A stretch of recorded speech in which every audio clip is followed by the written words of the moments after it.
Welcome to According to Sam, folks. This is episode 225. Thank you guys for tuning in.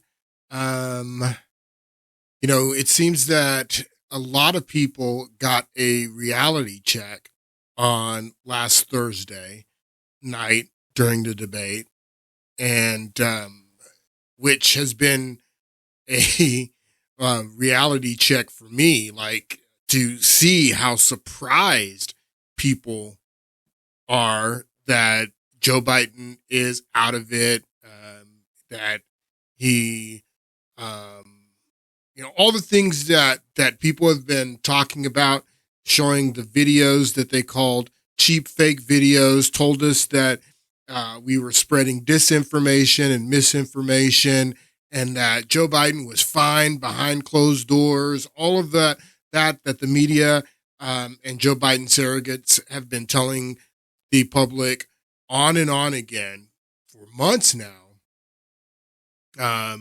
People like me in the paradigm that I'm in, I've known that none of that stuff was mis and disinformation. I knew that the claim that the videos that were being shared about Joe Biden were real videos and showed who he really was, and there weren't cheap fakes, whatever that made up word is. And that's what it seems that we're living in this country, two different paradigms, and that on Thursday night that those paradigms met, those two different paradigms met, and it was a reality check for a large segment of our population. Even many of those in the media seem to be surprised and seem to be facing a reality that they didn't realize before last Thursday. Like I was saying in the last podcast that, I've been talking about the media gaslighting us, for weeks now. And it seems that they may have gaslighted themselves, that they were believing their own propaganda, that Joe Biden was fine behind closed doors, that he is sharp as a tack. Sharp as a tack. I have a clip that is titled Sharp as a Tack that we're going to get into. So we're not going to get into the 2020 political violence that I told you we would get into in this podcast. I have something else I'm going to do in this podcast. We're going to cover, go back into January 6th. I want to explain some things that I didn't explain in the last podcast. And then we'll get into the 2020 violence on Friday. I have a great show for you guys, so let's get right into it. I want to start with this clip. Speaking of the two different paradigms that we seem to be living in, I think that this is a clip of Katie Tur, and on her show with Michael Steele. I don't know who this other guy is, but she explains what's going on here with these two different paradigms and how half of America was shocked and surprised by what they witnessed on Thursday. I don't know if it's half of America, but many Americans were shocked and surprised by what they saw last Thursday in the debate from Joe Biden. Take a listen to Katie Tur. It's interesting when you bring that up. The people who read newspapers, who watch TV news, broadcast news, who consume digital news online from a news website, they like Biden more than they like Donald Trump. The margins that he has, right? Those information voters, this guy's right. They like President Biden. They're not convinced by Donald Trump. So listen to what she's saying. So the people who watch her news programs, that read their papers, the New York Times, the Washington Post, the people that depend and get their information from mainstream media, those people like Joe Biden, is what she says. So that's one paradigm. I mean, the paradigm of people that still believe the mainstream media after all of the lies that they told us. And again, right now we're facing another lie that they told us, because they told us over and over again that the videos that are being shared are cheap fakes, and that it's disinformation, Russian disinformation. Joe Biden is fine. He's fine behind closed doors. And then we're faced on Thursday night with the reality that they're the ones, the people that she's talking about in these media platforms, they are the ones who spread the lie that Joe Biden was fine, with many other lies. They have no credibility, but they seem to have some credibility with a segment of Americans who fall into this paradigm that were the people who were shocked by what they saw on Thursday night. And then there's this other paradigm here which Katie Tur talks about. Take a listen. The social media people, the people who get their news from alternative venues. How do you cut into that, Michael Steele? I mean, I know we're all kind of aged out of the social. So she said that the one paradigm was the people who get their news from them. Let's listen again. More than they like Donald Trump. The margins that he has, right. Those information voters they like President Biden. They're not convinced by Donald Trump. Hold on, I want her to say again who these people are. People who read newspapers, who watch TV news, broadcast news, who consume digital news online from a news website. They like Biden more than they like Donald Trump. The margins the people that watch MSNBC, CNN, ABC, NBC, CBS, the people who read the New York Times, the Washington Post, the people who consume and get their information from mainstream media, they are one paradigm, and they like Biden, and they were shocked last Thursday. Consume digital news online from a news website. They like Biden more than they like Donald Trump. The margins that he has, right. Those information voters they like President Biden. They're not convinced by Donald Trump. It's the social media people, the people who get their news from alternative venues. How do you cut into that, Michael Steele? I mean, I know. So the people who get their news from alternative venues, like podcasts,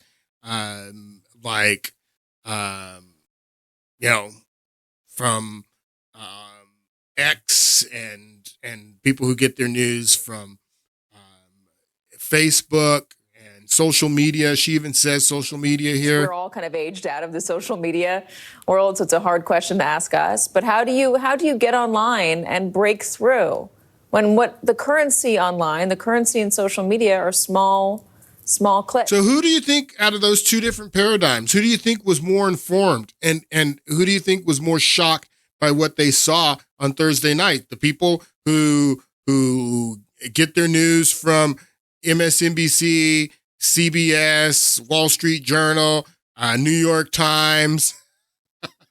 Were those people more shocked, or the people who get their news from social media and people who get their news from podcasts and things like, who was more shocked on Thursday? It was definitely the people in the social media paradigm.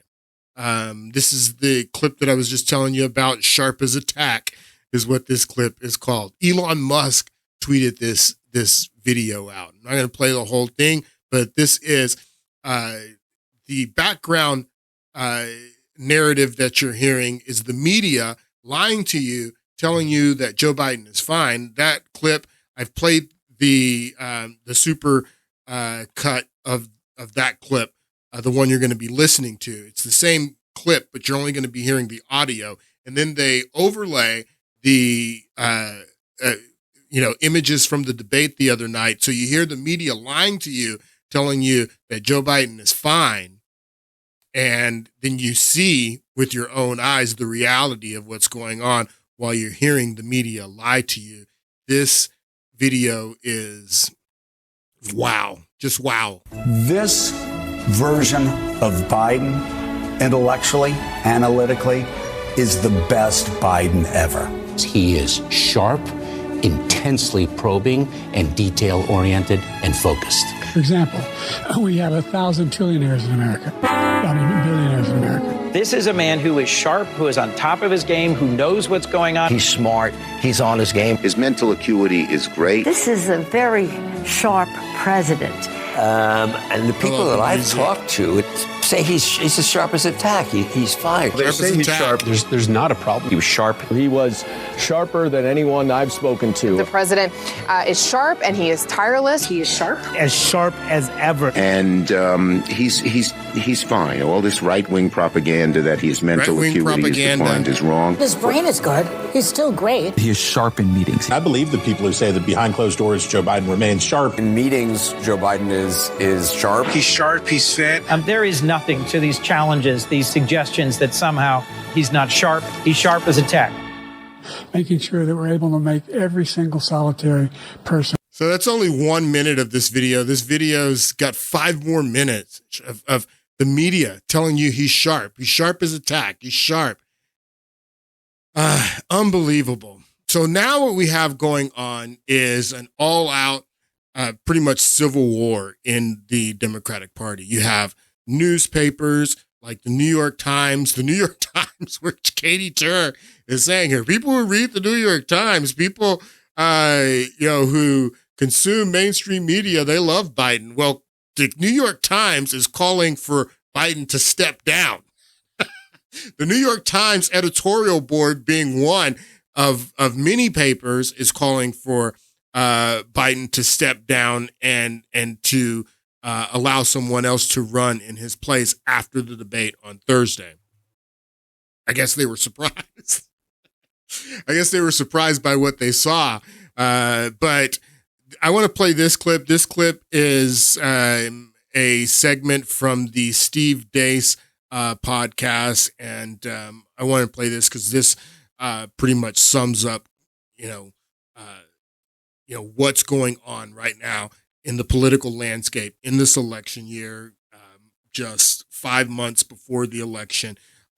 This is the new reality that we are faced with after the debate on Thursday. Take a listen. What happened while we were away, brought to you by Democrats trying to imagine what could be, but being heavily burdened by what has been. We are living in a different political world than we were 96 hours ago. How consequentially different, that remains to be seen. But Democrats are in a full-fledged civil war. Combatants on one side include the Biden campaign, Barack Obama, and top leaders in the DNC. On the other side, you have the mainstream and legacy media and anonymous Democrat officials at basically every level of government. The former seems dead set on riding with Biden full speed ahead. The latter is smelling blood, weakness, or a combination of the two.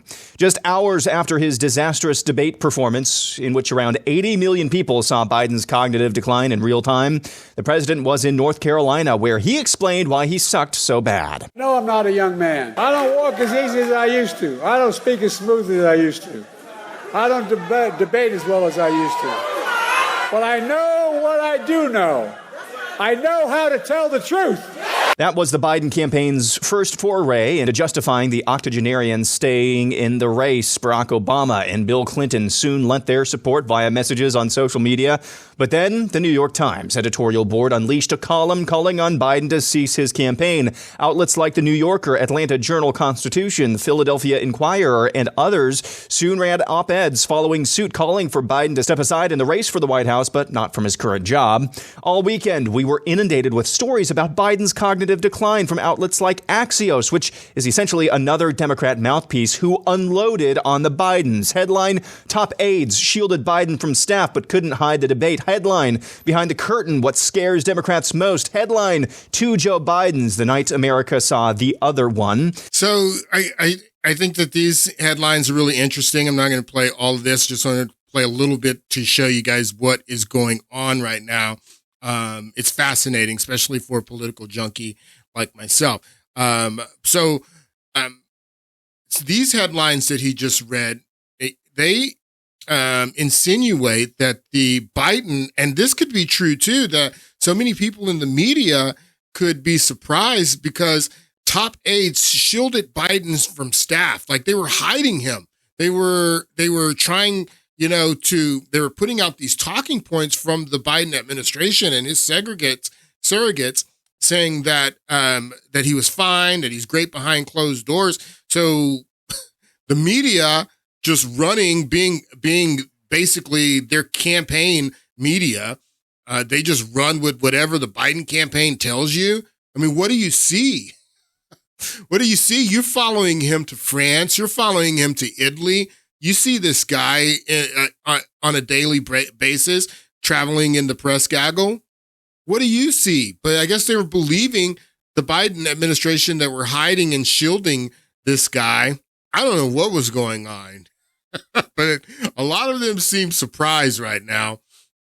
And there is an all-out war going on in the Democratic Party. Now, this weekend, after all the controversy, the Biden administration, this article, Biden campaign, not Biden administration, Biden campaign drops list of talking points for fans. The title of this email was 7 Things to Tell Your Friends After the Debate. And I just want to get down to this part. Where's he talking? So this says the same thing about podcasts. Where's he talking about podcasts? Oh, here it is right here. Let me read this paragraph. If you're like me, you're getting lots of texts. And this is the Biden campaign sending us out to donors, to supporters with talking points. This is how you answer questions about Biden's, cognitive abilities, or if Biden should drop out. This is what you say. So this is this whole email that they sent out. And so let's read this. If you're like me, you're getting lots of texts or calls from folks about the state of the race after Thursday. Maybe it was your panicked aunt, your MAGA uncle, or some self-important podcasters. I love that part. Or some self-important podcasters. It's a tough position to be in, so I thought it might be helpful to send you a few responses. So that's what this whole email is about, is talking points on how to answer people that are saying Biden should get out after the debate. But I think that this is the most important part here. All right, this paragraph here. Let me make it bigger for you guys. It says, first of all, Joe Biden is going to be the Democratic nominee, period. Joe Biden is going to be the Democratic nominee, period. And Joe Biden's not going anywhere, people. And I've been telling you this. Even though we can all see that he's not there, and that his cognitive ability is declining, they're going to try to get this guy over the finish line. And like I said, if they get him over the finish line and he does manage to win the election, Kamala Harris will be president within 6 months of his second term beginning. He's not going anywhere. And they explain right here in this email why he's not going anywhere. But I've been telling you about this, about Alan Lippman's 13 keys. I've been telling you about this for weeks, and what the 13 keys say. And this incumbency key is very, very important. If Joe Biden doesn't run, then this incumbency key is flipped. And then you have the contest key. What's the contest key? The contest key is the contest to replace the incumbent. Everybody's saying, that they don't know who would be the nominee if Joe Biden steps aside. Would it go to Kamala Harris, who would be the obvious, who is the vice president? But she's less popular than Joe Biden. She has a tougher chance of winning than Joe Biden. They explain all of that in this email, but I've told you about Lippman's keys. So first of all, Joe Biden is going to be the Democratic nominee, period. Period, New York Times. Period, all you other talking heads, podcasters. Period. He's going to be the Democratic nominee. End of story. They say period, and then they say end of story. Joe Biden's got this. I think Jill might have wrote this email. Is this coming from Edith Wilson? Because this man, that's definitive. Period, and then end of story. First of all, Joe Biden is going to be the Democratic nominee, period. End of story. Voters voted. He won overwhelmingly. And if he were to drop out, it would lead to weeks of chaos, internal food fighting, and a bunch of candidates who limp into a brutal floor fight at the convention, all while Donald Trump has time to speak to American voters uncontested.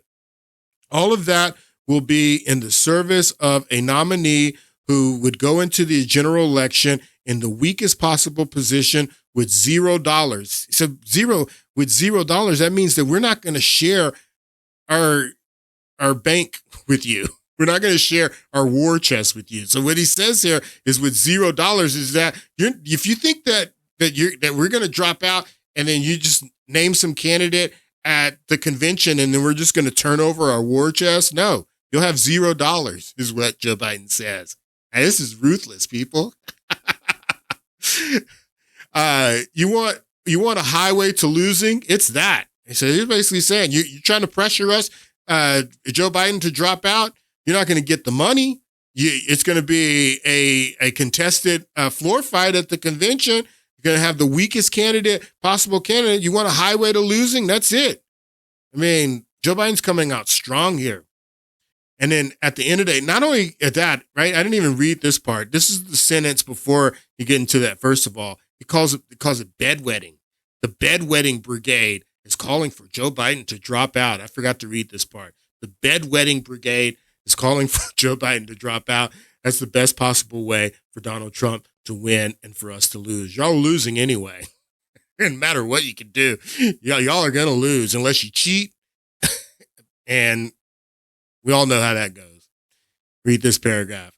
At the end of the day, we'd switch to candidates who would, according to the polls, be less likely to win than Joe Biden, the only person who's ever defeated Trump. So he's basically, and they show this poll here.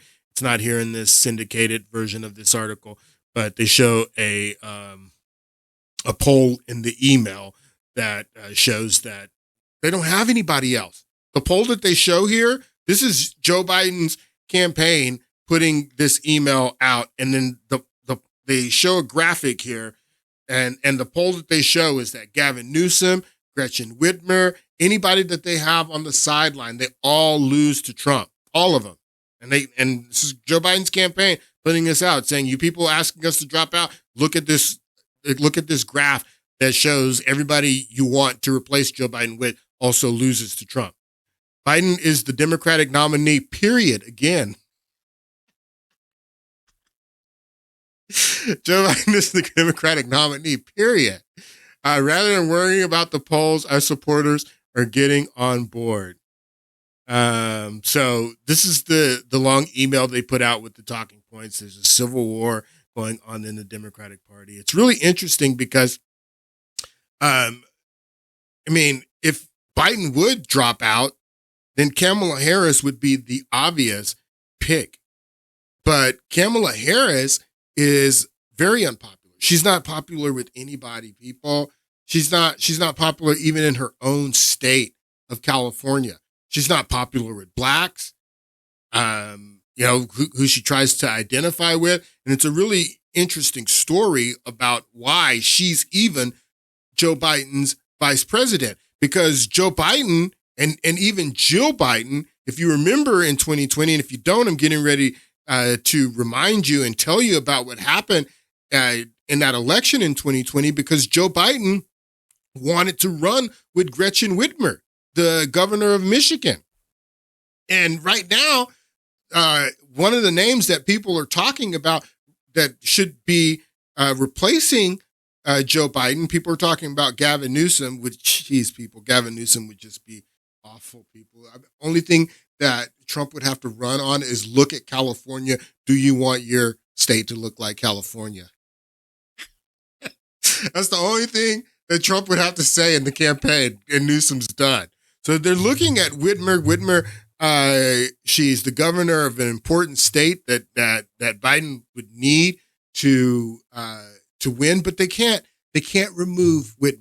And this is the whole reason they can't remove Whitmer, is why Whitmer is not the vice president right now. Because if she was the vice president, that would solve a lot of problems for Democrats. But the reason that she's not vice president right now is because of race.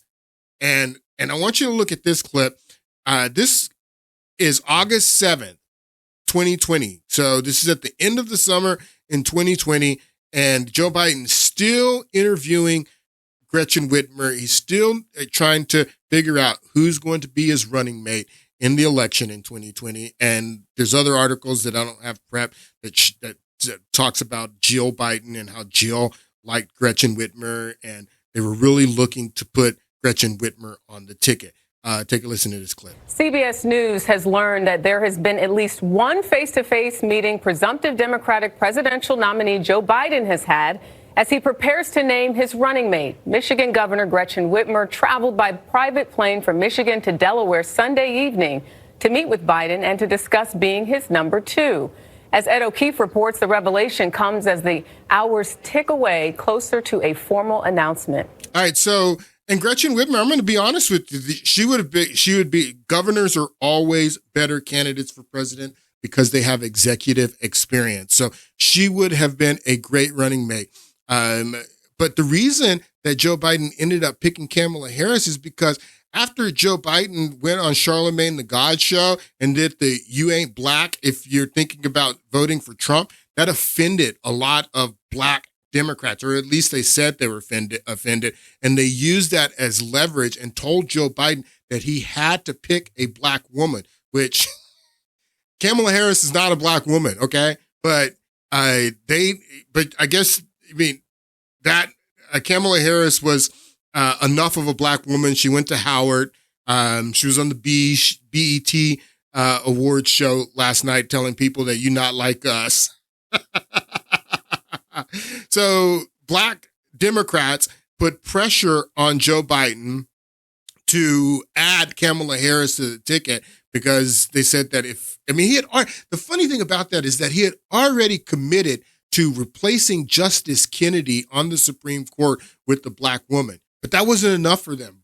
These black these race hustling Democrats, they put pressure on Joe Biden and says, you have to put a black woman on the ticket or you're not going to get our support. And that's why Joe Biden went with Kamala Harris instead of Gretchen Whitmer, who he was interviewing, who he really wanted to run with. But black voters, James, what's his name? Clownburn and others, they said, no, you need to go with the black woman. So that's why I put Kamala on the ticket, a woman that dropped out of the primary in 2020 before the Iowa caucus because she was polling in 5th place in her home state, a woman that polls less than him, that doesn't appeal to anyone. You have to put her on the ticket to appease black voters. And that's the situation that he's currently in still to this day, because if they go over Kamala's head to replace Kamala now at the convention with the Gretchen Whitmer or a Gavin Newsom, then that's going to piss off black women that threaten not to support Joe Biden in 2020 if he didn't put her on the ticket. So they go over her head and they get Kamala Harris out of there and bring in a Gavin Newsom or a Gretchen Whitmer, and then you have a revolt from black voters when they're already bleeding black voters. They're in a huge problem, people. And they understand that problem, and that's why Joe Biden ain't going nowhere. Nowhere. Joe Biden's like, they're going to wheel that guy in a wheelchair across the finish line because of, let's look at these 13 keys. Party mandate. They already got that flipped. You only need 6. So party mandate flipped. We already got one. Contest. So we're going to assume that Joe Biden drops out. So you have the contest key flipped because you have to figure out who's going to be the nominee. Then you have the incumbency key because you don't have the incumbency. That's already 3. Third party. I don't understand how you don't flip the third party key. Like I said, Michigan's one of the most important states, and Kennedy's already polling at 15% in Michigan. So I would flip that key. I would flip third party. Short-term economy. It's not about what's on paper. It's about what people feel. And there's not a single poll. You cannot find me a single poll where they ask people, who you trust more on the economy where Joe Biden does not lose by double digits.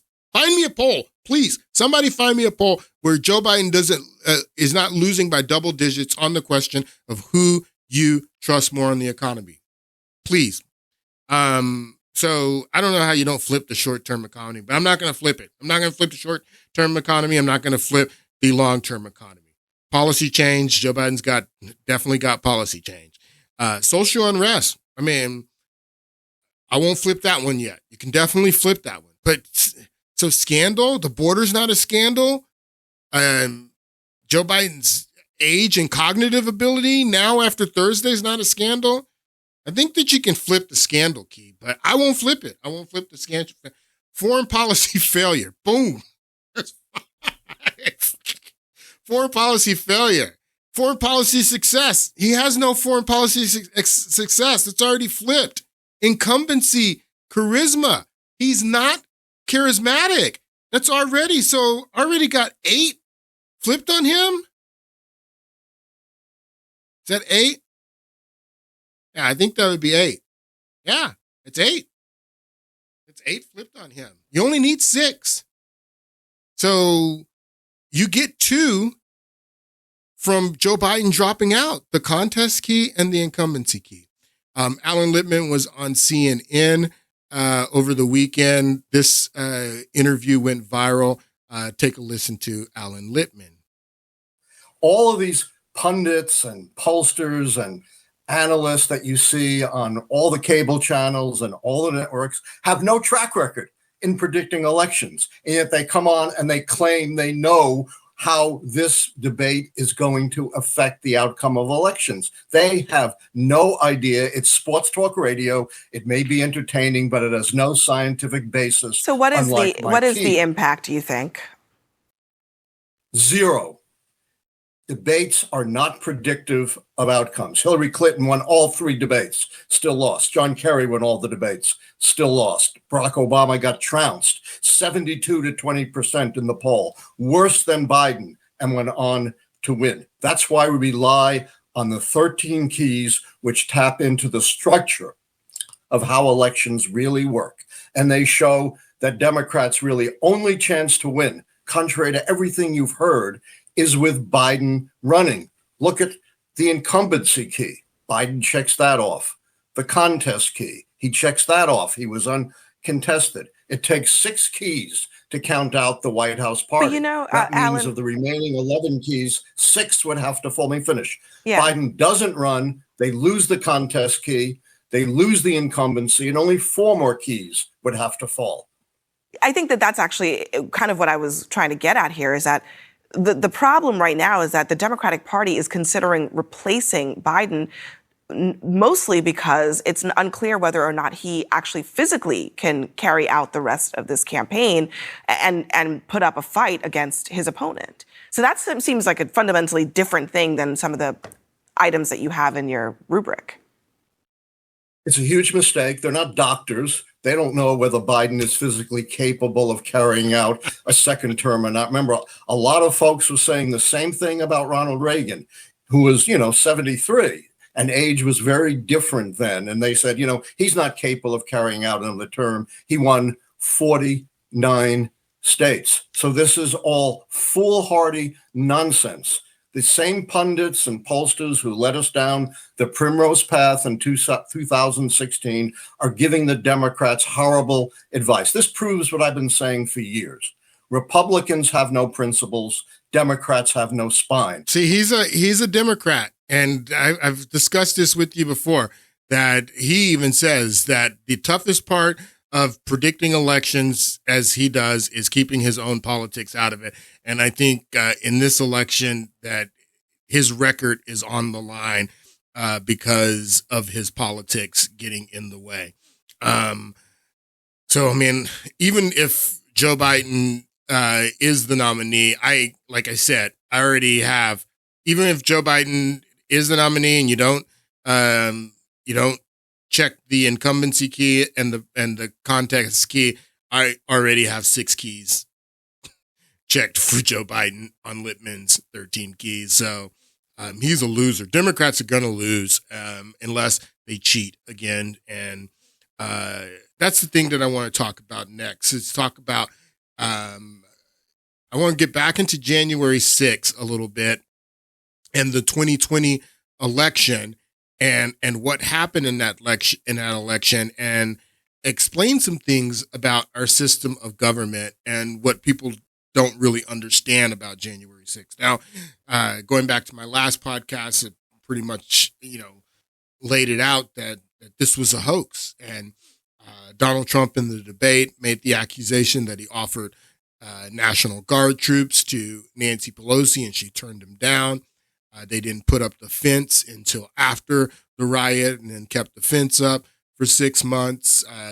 They told Capitol Police, which had a budget of $500 million, not to use their most sophisticated tools for crowd control, even after getting an internal report saying that the expected violence and Congress was the target. So this was a stand down. They are opening doors for protesters.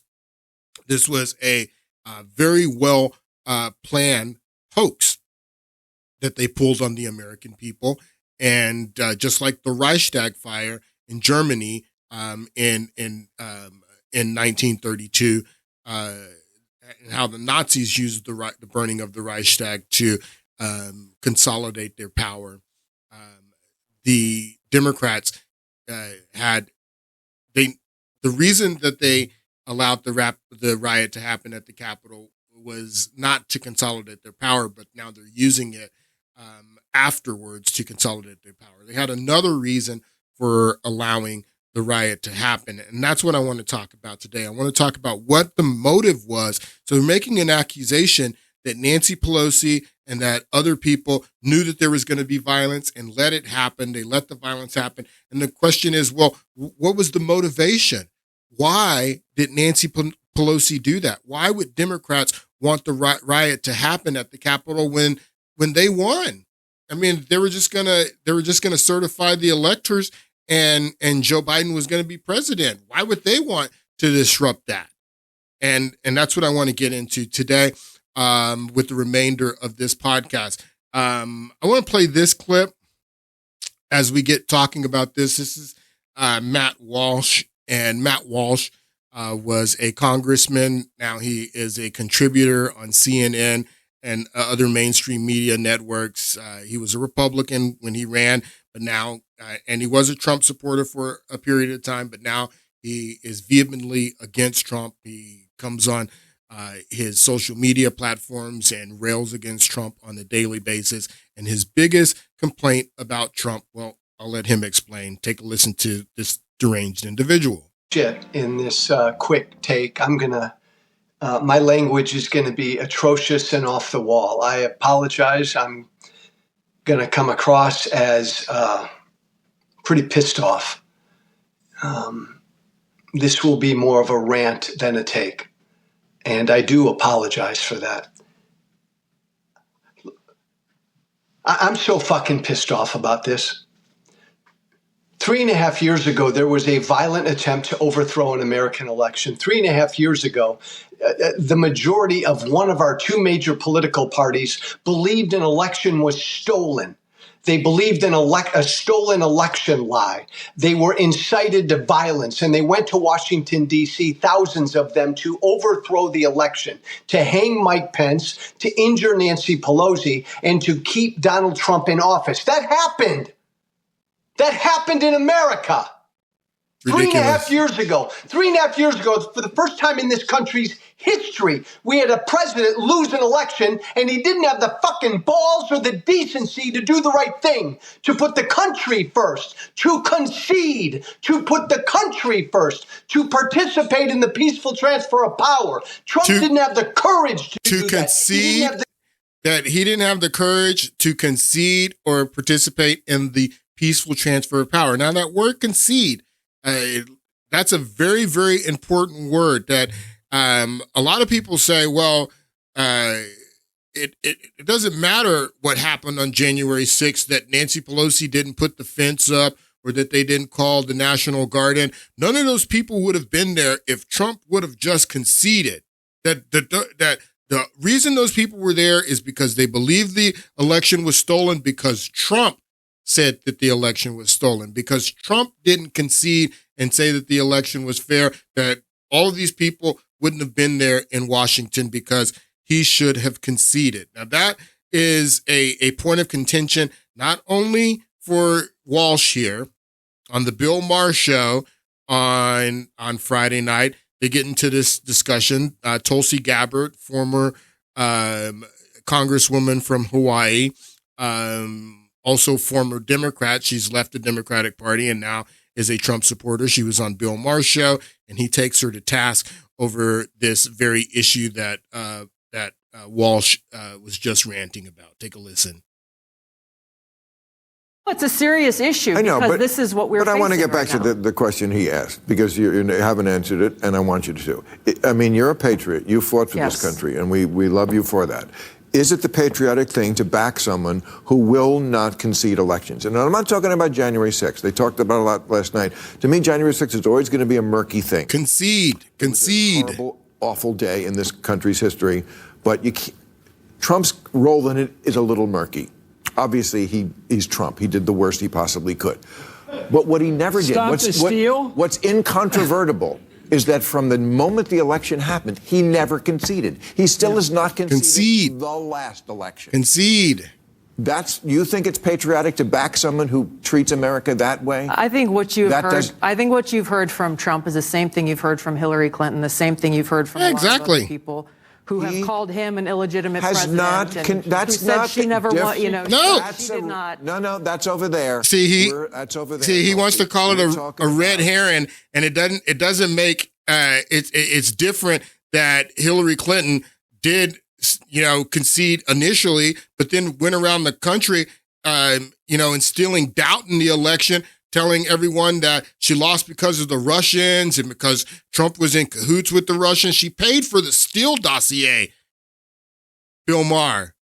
How can you say that doesn't matter? That Hillary Clinton and what she did after 2016 is not the same thing that Donald Trump did after 2020. Donald Trump facilitated the transfer of power. He did concede, as I'm getting ready to show you, that there's going to be a new administration. But then, as Hillary Clinton did, he went around the country saying that I have doubts that the election was fair to this day. And even if Donald Trump, and that's the other thing too, even if Donald Trump came out and said the election was totally fair and I lost, that wouldn't matter to people like me. I tell you what, that wouldn't change one thing. I mean, I'm never going to believe that Joe Biden and Kamala Harris got 81 million votes in 2020 fairly. Never. Doesn't matter if Donald Trump says it. Doesn't matter who says it. So it wouldn't change anything for me. And the millions of people, the amount of people who believe that the 2020 election was unfair is increasing. It's not going down. So I think that it's ridiculous for Bill Maher to shut her down here when she's saying, look, Hillary Clinton did the same thing.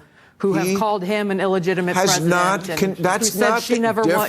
She did not. No, that's over there. That's over there, Tulsi. We're talking about he has not conceded the last election. Can I quote to you? I think I have it somewhere. The quote from the. Oh fuck! I don't have it. Here it is. This is the election's joint statement from the Election Infrastructure Government Coordinating Council and from the government, Homeland Security, Cybersecurity, and Infrastructure Security Agency. This is hilarious. The November 3rd election was the most secure in American history. There is no evidence that any voting system deleted or lost votes, changed votes, or was in any way compromised. So that comes from Mitch McConnell. That comes from Homeland Security and from the government that are trying to tell you that with COVID, with all the mail-in ballots, with all the rules changes in different states, that this is the most secure election that we've ever had. Anybody who would believe that is insane. But understand that the issue is concession, that Trump needs to concede. That he didn't concede is the problem that people like Joe Walsh have and Bill Maher and even Chris Matthews and others. This was Doug Burgum, who was on Meet the Press this weekend, and Kirsten Welker takes him to task over the same thing. Donald Trump didn't concede. We need him to concede. Governor Burgum, welcome back to Meet the Press. Good morning, Kristen. Good to be with you. Thank you for being here in person. Let's talk about Donald Trump's debate performance. 3 times he refused to say that he would accept the results Absolute of lie. This election. He still has not conceded the 2020 election. You have said that Joe Biden is the legitimately elected president. So let me ask you, should Donald Trump, as the presidential nominee, unequivocally accept the election results? Well, Kristen, I heard him on Thursday night say that he would accept the results of the election. He absolutely did. If it was free and fair and secure, all the things that any of us, whether you're an independent, a Democrat, or Republican, would expect, like the elections we have in North Dakota, where people don't challenge them because we've got secure elections. And I think that's what we need in this entire country. I think he answered the question. I think the real question is, if President Trump wins in the fall, which it looks like he will, will Joe Biden and the Democrats accept it? So as you know, though, in his answer repeatedly, there were caveats. And those types of caveats are what undermine people's faith in a free and fair democracy. Is he not undermining people's faith in the democracy and the democracy itself by raising questions about the fairness? We already don't have any faith in the democracy, Kristen. We already don't trust it. And I don't understand how you guys trust it either. You whined about the 2000 election and said it wasn't fair. You contested the 2004 election and said it wasn't fair. And now all of a sudden that Republicans are saying that the 2016 election wasn't fair, then they're undermining our democracy. What about you guys in 2000? What about 2004? What about 2016?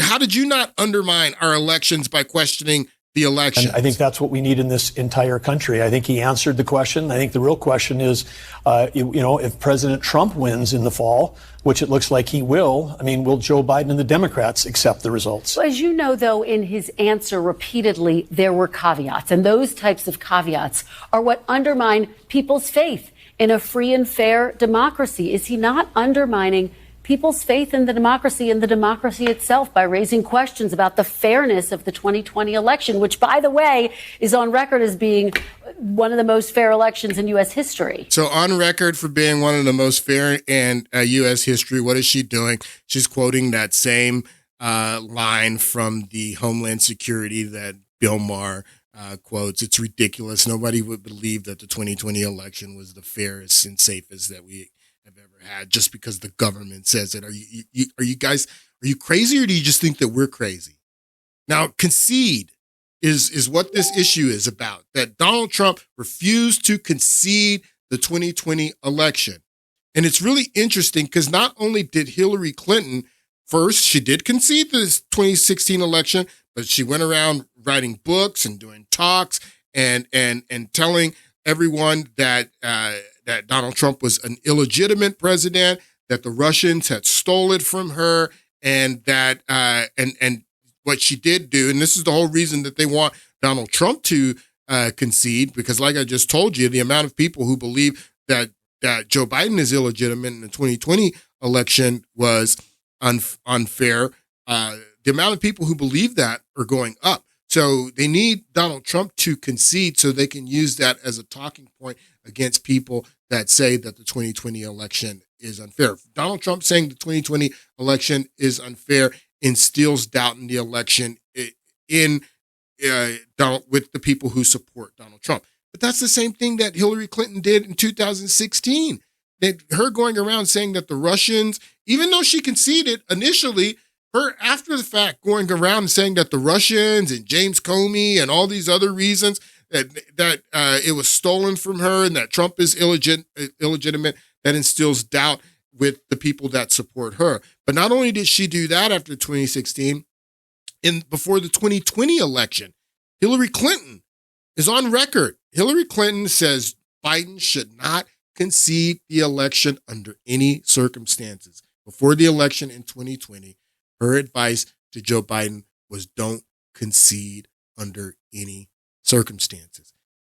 So these people are hypocrites. They're absolutely hypocrites, and they're exposed. People understand this. People that get their news from podcast and from social media, the people that Katie Tur was talking about, those people who know what's going on, they are, I mean, the Biden administration and the Democrats, I mean, they are so exposed right now because they're hypocrites. They don't have a leg to stand on when it comes to January 6th, when it comes again to political violence, when it comes again to conceding elections. They don't have a leg to stand on. But in these accusations and repeated, accusing Trump of not conceding the election, they're even lying in that. Because Donald Trump did concede, just like Hillary Clinton. In the beginning, Hillary Clinton conceded the election, but then went around instilling doubt in the election. Donald Trump, in the beginning, this is January 7th. This is the day after the hoax riot at the Capitol. And I still haven't gotten into what the motivation was for Nancy Pelosi and for Democrats to allow that to happen. And I hope we have time to get into it. If we don't, I'm going to have to pick it up because I really want to cover that with you. But to explain why, what was the motivation behind Nancy Pelosi telling Capitol Police not to order the National Guard, not to put up the fence, to stand down? What was Nancy Pelosi's motivation? This was Donald Trump the day after that on January 7th. Take a listen. I would like to begin by addressing the heinous attack on the United States Capitol. Like all Americans, I am outraged by the violence, lawlessness, and mayhem. I immediately deployed the National Guard and federal law enforcement to secure the building and expel the intruders. America is and must always be a nation of law and order.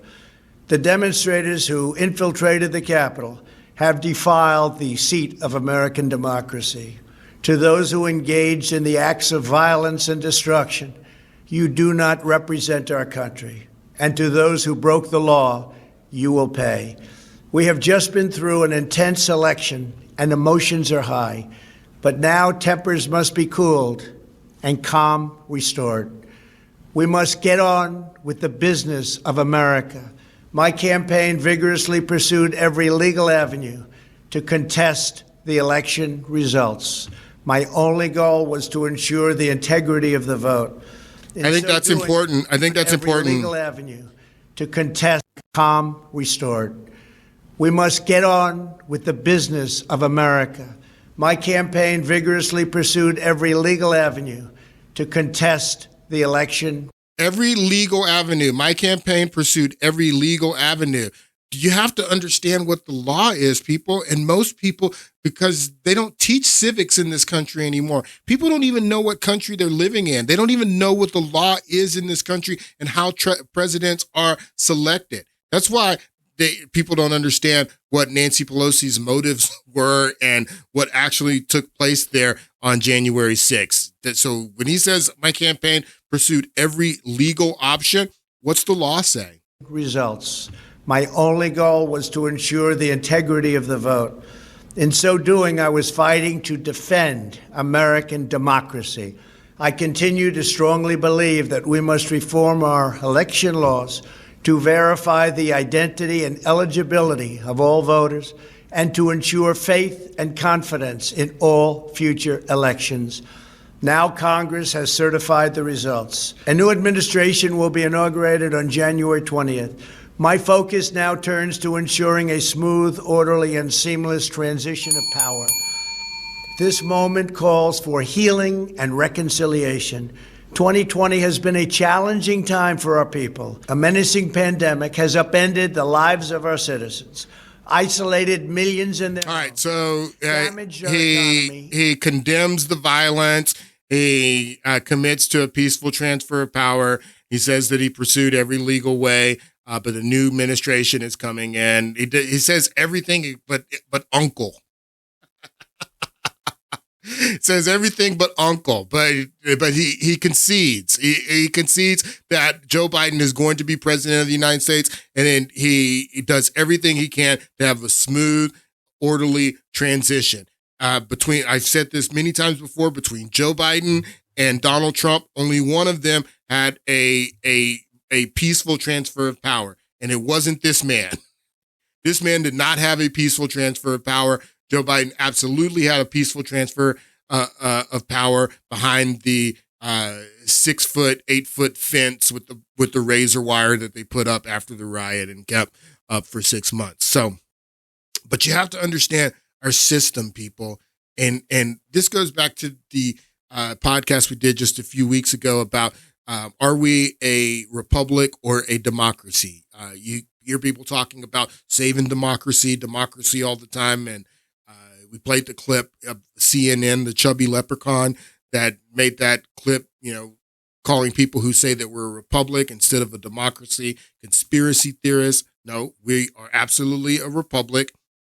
But you got to understand what that means, what the system that you live in, what it means to live in a republic and not a democracy. Let's listen to Nancy Pelosi. She said this many times that we live in a republic, not a democracy.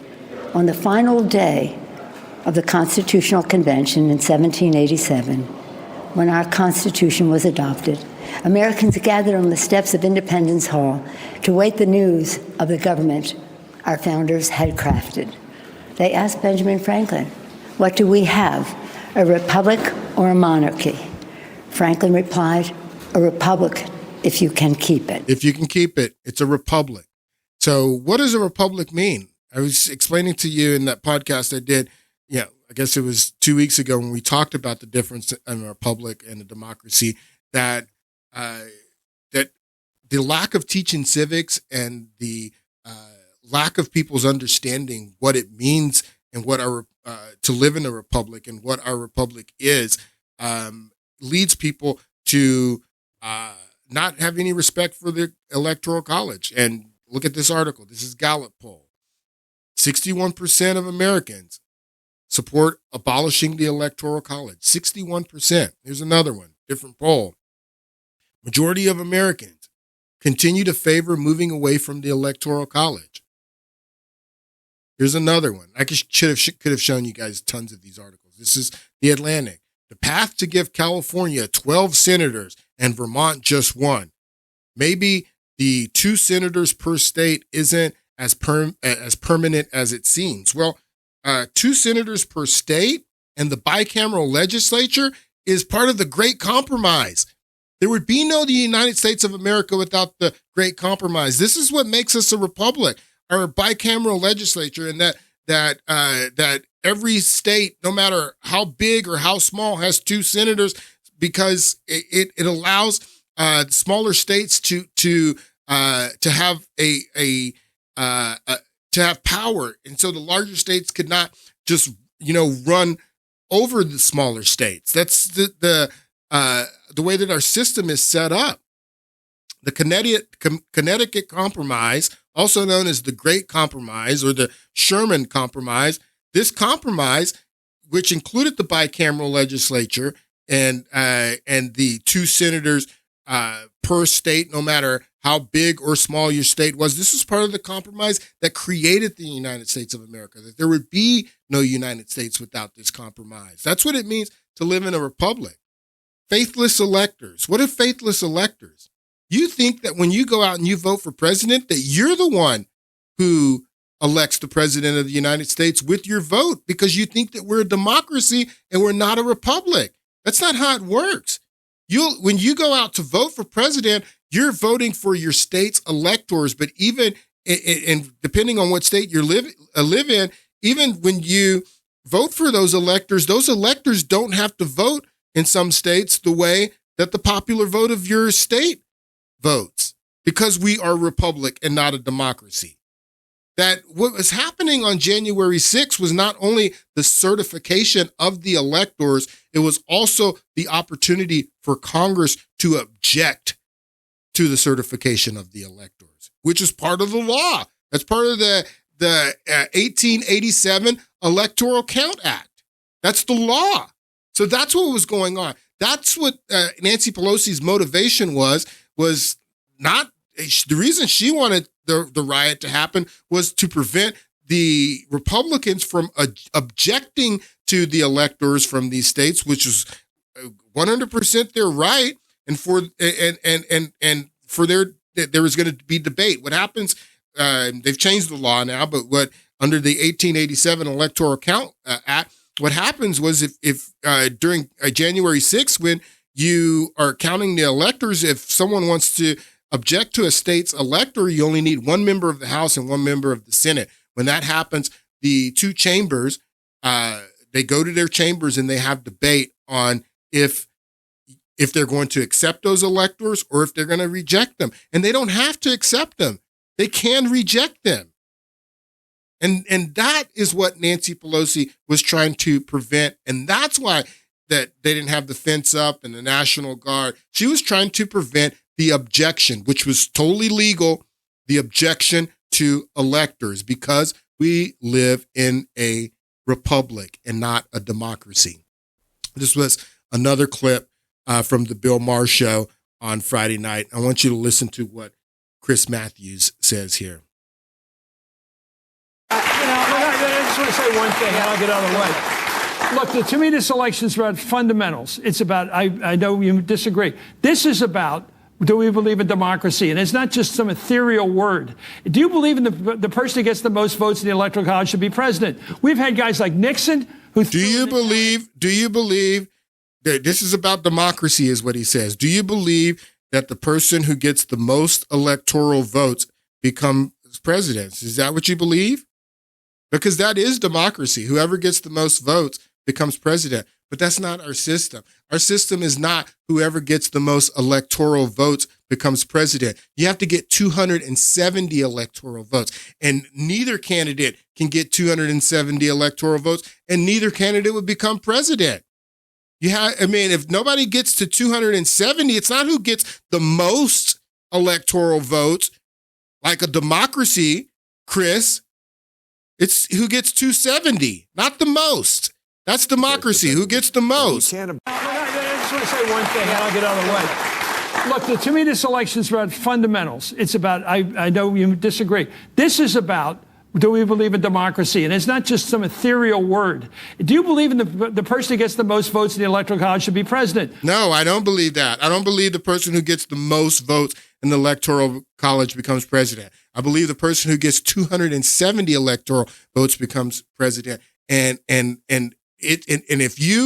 if on January 6th, if there was no riot, or if they had the fence around the Capitol and Republicans were allowed to object to certain states' electoral votes, and then they went into their separate chambers to debate this, the new Congress, what was the makeup of the new Congress, people? I love Mike Pence saying that his only role was ceremonial, that I'm only there, good old boy Mike Pence, I'm only here to count the votes. I don't have any power. What was the makeup of the new Senate in 2020? Look at this. Vice President Harris, just to show you what the makeup was in the new Congress. This should tell you if you know how things work in the Senate. Vice President Harris breaks record for casting the most tie-breaking votes. So what does that mean the makeup of the Senate was? It was tied. It was 50-50 in 2020, in 2021 on January 6th. So what I'm telling you is that when Ted Cruz, when he joins a member of the House and objects to Arizona's electoral votes, and then they break in the Senate and in the House to object to these votes, if every single senator votes along party lines to accept Arizona's electoral votes, it's tied. It's 50-50. So who gets to break the tie? Mike Pence, who says that his role was only ceremonial. I'm out of time. I don't even have time to show. I have more that I wanted to show you guys that I'm out of time, and I can't show you to break this down for you a little bit more. So I don't have a lot more. I may start off on Friday picking this up, just breaking this down just a little bit more, understanding what was happening on January 6th, what Nancy Pelosi was trying to prevent, what the law was according to the 1887 Electoral Count Act. And I'll break this down for you more on Friday, and I won't spend the whole podcast on it. And we'll get into some of the Black Lives Matter violence. I hope you guys have a great week. Have a great 4th of July holiday, and I will see you on Friday.